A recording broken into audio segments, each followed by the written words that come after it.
Hi, I'm Anthony with the American Christian Defense Alliance. I hope that you enjoy this audiobook sample and will listen to our special request afterwards. We deeply appreciate all your prayers and support for our ministry. I pray that the Lord would bless you as you have blessed this ministry. Now let's get to the audiobook. Chapter 2, Core Foundations. In Chapter 2, we'll cover some of the meat and potatoes of prepping survival basics. Please pay close attention to the information in this section as it is of a critical nature.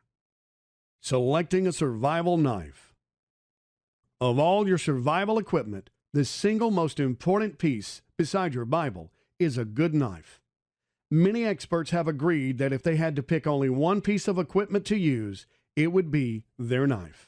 That makes sense, really, as you can make much of the rest of what you need out of what nature provides you if you have a knife to work with. No other single piece of equipment does more. The question then becomes, what sort of knife should you buy?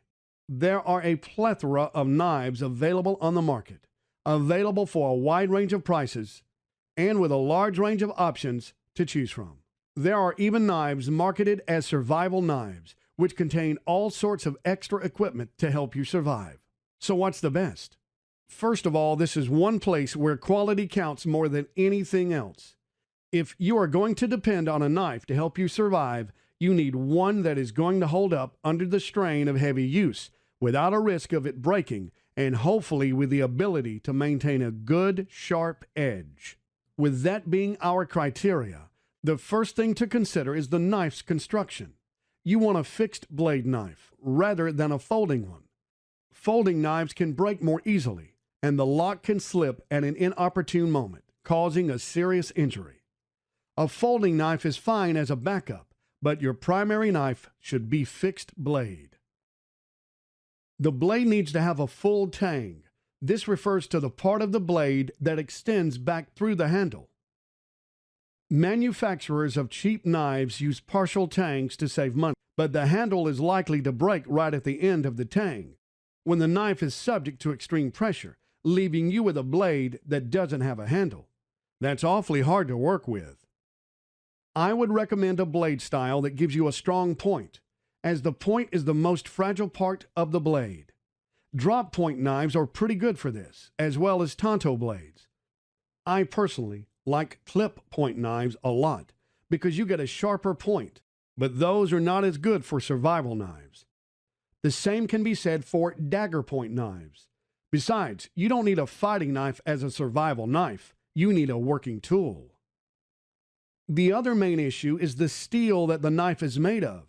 Most commercially made knives today are made of some sort of stainless steel. That's nice in that it doesn't rust, but stainless steel doesn't hold an edge like high-carbon steel does. The best knives have been made of high-carbon steel for centuries. Some of the best high-carbon steel comes out of Solingen, Germany. This town is known for their knives, most of which are kitchen knives. However, there are a few companies in Solingen who produce outdoor knives. Another very popular option is true Damascus steel. This is actually a layered laminate of high-carbon steel and a softer spring steel. The two together provide an excellent edge while keeping the knife from becoming brittle.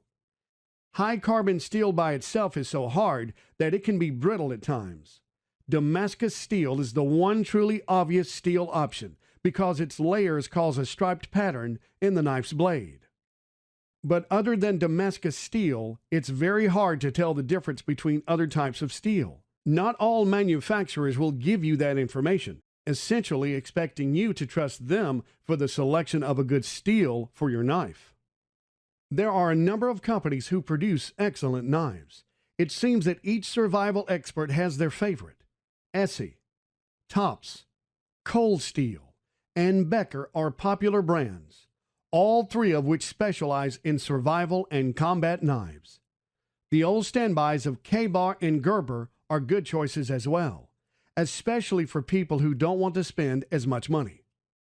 Whatever brand you ultimately choose, realize that you're not going to get a quality knife at a bargain basement price. Cheap knives are just that, cheap. Most especially, they use cheap steel, which won't hold an edge. To get a good knife, you're going to have to spend some money, somewhere between $70 and $200. Thank you for listening to our audiobook sample. We hope that you have enjoyed it. We have a special request. If you enjoyed listening to this audiobook, or audiobooks in general, consider signing up for Audible.com.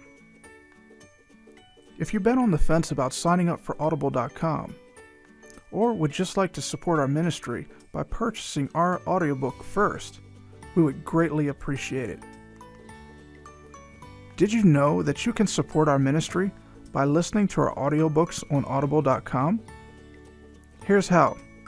Sign up for a new account with Audible.com.